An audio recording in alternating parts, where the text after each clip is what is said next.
ముఖ్యమంత్రి చంద్రబాబు నాయుడు దుబాయ్ పర్యటన సందర్భంగా ఉత్సాహభరితంగా సాగిన Telugu diaspora one family one entrepreneur నినాదాన్ని అందిపుచ్చుకుని ప్రతి ప్రవాసాంధ్రుల కుటుంబంలో ఒక్కరు ఏపీలో పెట్టుబడి పెట్టాలని ముఖ్యమంత్రి చంద్రబాబు నాయుడు పిలుపిచ్చారు.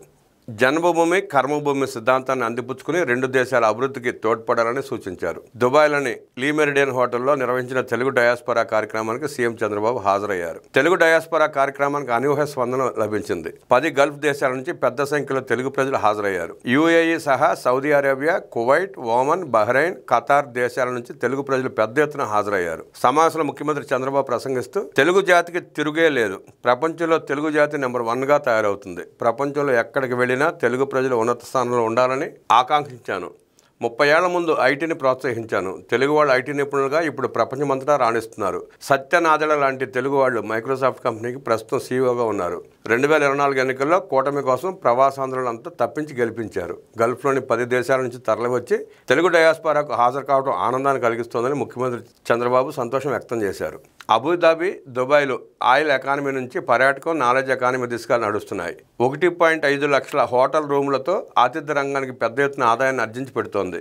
ఏపీలోనూ పర్యాటకానికి ప్రోత్సాహం కల్పిస్తున్నాం. దేశంలో ఐటీలో విప్లవాత్మక మార్పులు వస్తున్నాయి. ఒకప్పుడు ఐటీని ప్రోత్సహిస్తే ఇప్పుడు ఏఐకి ప్రాధాన్యమిస్తున్నాం. వన్ గవర్నమెంట్ వన్ సిటిజన్ పేరిట డేటా లేక్ తీసుకువస్తున్నాం. దీని ద్వారానే సుపరిపాలన అందించేలా కార్యాచరణ చేస్తున్నాం.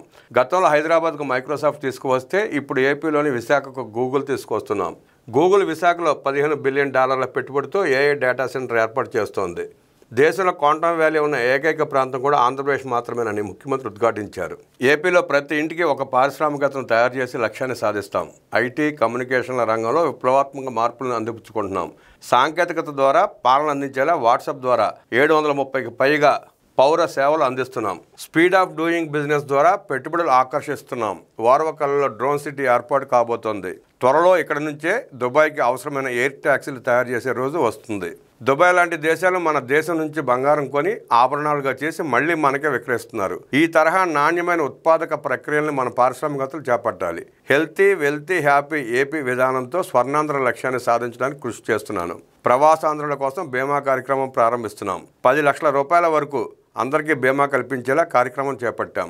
ఉద్యోగులు, కార్మికులు, విద్యార్థులు 18 సంవత్సరాల నుండి 60 ఏళ్ల వరకు వయసున్న ప్రవాసాంధ్ర ఉద్యోగులు, కార్మికులు, విద్యార్థులకు ఈ బీమా వర్తింపజేస్తున్నాం. ప్రవాసాంధ్రులు ఎదుర్కొనే న్యాయపరమైన ఇబ్బందులకు ఎన్ఆర్టీ సొసైటీ ద్వారా లీగల్ కౌన్సిలింగ్, డాక్యుమెంటేషన్, అడ్వకేట్ ఫీజులు లాంటి సమస్యలు పరిష్కరిస్తాం. అలాగే ప్రసూతి ఖర్చుల కింద 35,000, సిజేరియన్ ద్వారా 50,000 రూపాయలు ఆర్థిక సాయం అందిస్తాం.